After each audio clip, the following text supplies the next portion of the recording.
Good evening, welcome to Parkersburg City Building, and thank you all for coming.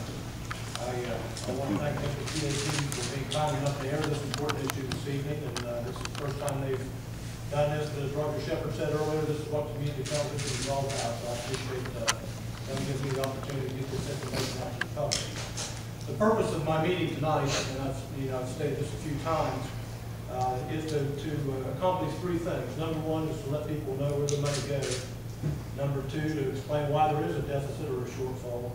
And number three, to talk about what the options are. Afterwards, I'll be more than happy to answer questions. What we were going to do is if people would be kind enough to raise their hands, somebody will bring the microphone and give it to you so you can ask a question. We would like to first limit people to one question so that everybody has the opportunity to ask a question. And we can go back around if you have a second question after that. But again, if you were just limited to one to begin with, I appreciate it. If you've read the papers today, I've mentioned this is not a debate. One of the reasons it's not a debate is, first of all, there's nothing on the agenda yet. What you've seen about this so far is merely an issue that come out of a committee of City Council and is yet to be debated by the full council. So it's not an ordinance until it's been voted on 2 times, and the public will have 2 comment periods to show up in public and talk about it. There's also a comment period to follow if anybody wants to protest it. The other reason I'm not going to debate it is because I don't get to vote on the issue. This is a legislative action, not the executive branch. I do what council allows me to do, and in some cases tell me to do, and I don't vote on matters coming before the city council. And again, this is not on the agenda yet, and city council can't really debate it as well because it's not part of the law whatsoever. But with that, we'll talk about some questions here in just a little bit. I'd like to get into just exactly what we're talking about. Where does your money go?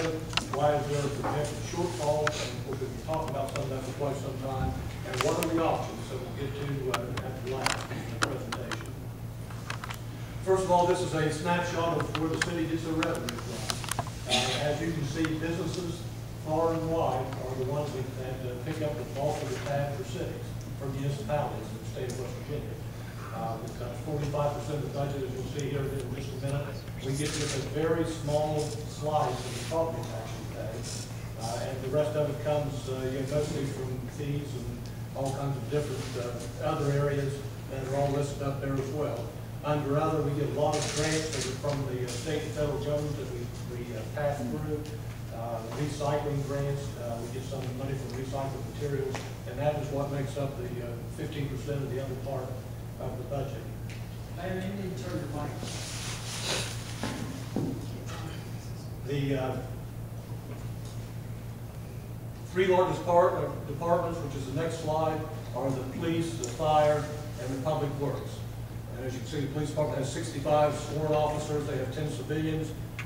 Crossing guards, and the budget is about 23% of our budget.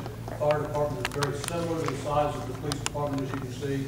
And of course, public works makes up the biggest part of our budget because they do the streets, building and grounds, code, engineering, flood wall, and trash pickup. That's what sanitation is. That's about 35% of the operating budget at this point in time. Crossing guards. Crossing guards is a function of the police department. State law mandates that municipalities have a corps of crossing guards and pay for it. A lot of people, I think, assume that the Board of Education pays for crossing guards. They don't. We have 28 crossing guards, some of them full-time, some of them are substitute crossing guards, and we have several schools. We have 11 elementary schools in the city and a couple of middle schools, and we don't have crossing guards at high schools. But that cost is on the city. We are a full-service police department. We have a SWAT team, we have hostage negotiators, we have a detective bureau, we have drug officers, we have canine officers, we have a large and pretty efficient uniform division, and at all times we try to have a minimum of 6 people in uniform on the street at any one time answering calls.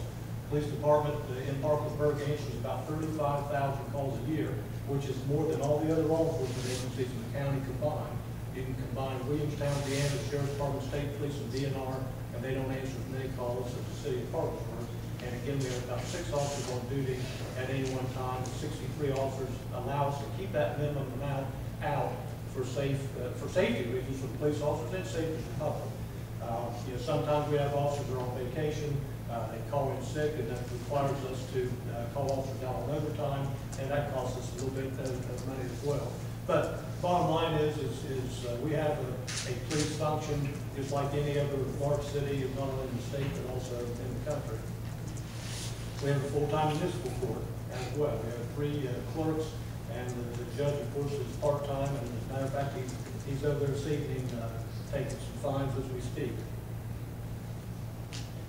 The fire department. A couple things I want to mention about the fire department. First of all, again, we are one of, I think, 6 paid professional fire departments in the state.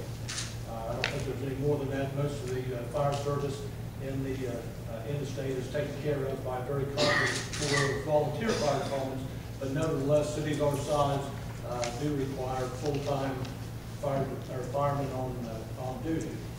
In addition, as you can see, you've probably heard in the past, we have 6 fire stations, 3 of which are pretty old. They were built during the Depression, WPA money. They are now almost 80 years old, and they need a lot of work. We had an efficiency study done some time ago, and one of the people looking at the fire stations even suggested that if we don't do something with them, then 3 of those buildings need to be condemned. Now, a common question is, why don't you close them down and consolidate them? Well, there's a couple of reasons. We are able to operate at with 63 firemen because of the fire station location. The reason we don't have a loss of life and we don't have a loss of life of firemen as well is because we have fire stations in the neighborhood very close in proximity to 2 residential areas. And they suggest that we keep those open. Now, just a few years back, there were 78 firemen, and we're down to 63. We could maintain that number, and that's quite a cost savings, but we have to have the fire stations and the stations that they're at.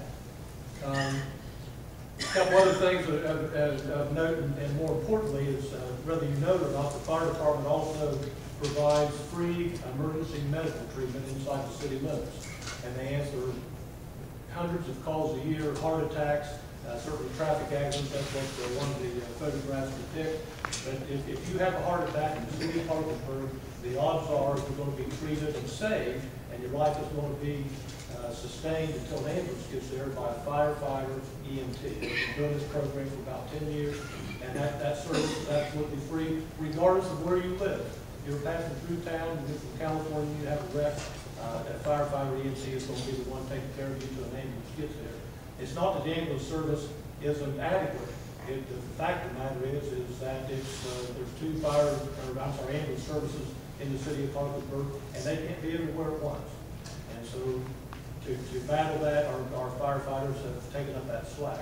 And if medicine comes at a little bit of a cost, but the service is certainly a great benefit to the citizens of Parkersburg.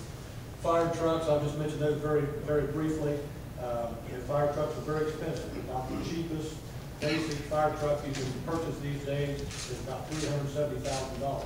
You can't have all basics. You have to have something like the tower truck for the city of the national fire standards require us to buy certain types of equipment. When you start talking about the tower truck that you see,